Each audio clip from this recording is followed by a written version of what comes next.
ಕನ್ನಡ ನಾಡು ನುಡಿಯ ಬಗ್ಗೆ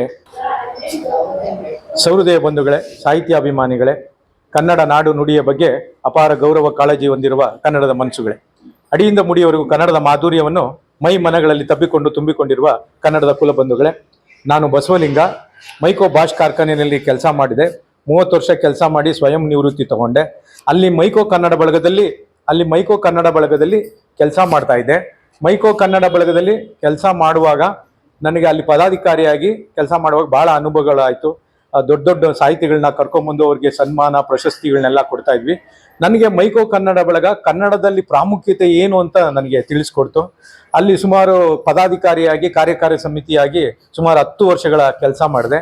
ಆಮೇಲೆ ಕೆಲಸ ಮಾಡಾದ್ಮೇಲೆ ನನಗೆ ಕನ್ನಡ ಸಾಹಿತ್ಯ ಇಷ್ಟೊಂದು ಶಕ್ತಿಯುತವಾಗಿದೆ, ಇಷ್ಟೊಂದು ಸಂಪದ್ಭರಿತವಾಗಿದೆ, ಯಾಕೆ ನಾವು ಅದರಲ್ಲಿ ತೊಡಗಿಸ್ಕೋಬಾರ್ದು ಅಂದಾದ್ಮೇಲೆ ಚುಟುಕು ಕವನ ಬರೆಯೋದಕ್ಕೆ ಪ್ರಾರಂಭ ಮಾಡಿದ್ವಿ. ನನಗೆ ಮೈಕೋ ಕನ್ನಡ ಬಳಗ ಮೊದಲ ಬಾರಿಗೆ ಕವಿಯಾಗಿ ನನ್ನನ್ನು ಗುರುತಿಸ್ತು. ಅದಾದ ನಂತರ ಕಾರ್ಮಿಕರ ಒಕ್ಕೂಟ ನಮ್ಮನ್ನ ಒಂದು ಕವಿಯಾಗಿ ಕಾರ್ಯಕ್ರಮ ಕೊಡಿಸ್ತು.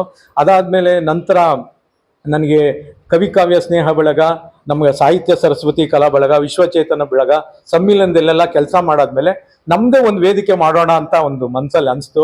ಅದು ಅವಾಗ್ಲೇ ನಾನು ಭುವನೇಶ್ವರಿ ಕಲಾ ಬಳಗ ಅಂತ ಮಾಡಿದೆ. ಸುಮಾರು ಸಾವಿರಾರು ಚುಟುಕುಗಳು ಬರೆದಿದ್ದೀವಿ. 150 ನಿರೂಪಣೆ ಕಾರ್ಯಕ್ರಮಗಳನ್ನ ಮಾಡಿದ್ದೀನಿ.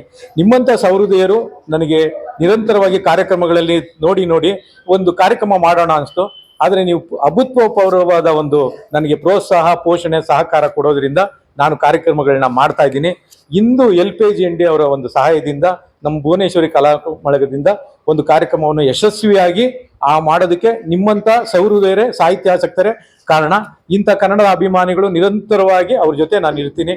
ಇದೇ ಥರ ನಮ್ಮ ಹಿರಿಯರು ಇಲ್ಲೆಲ್ಲ ಕೂತಿದ್ದಾರಲ್ಲ, ಇವರೆಲ್ಲ ಸಾಹಿತ್ಯ ಬಳಗದ ಅಧ್ಯಕ್ಷರು.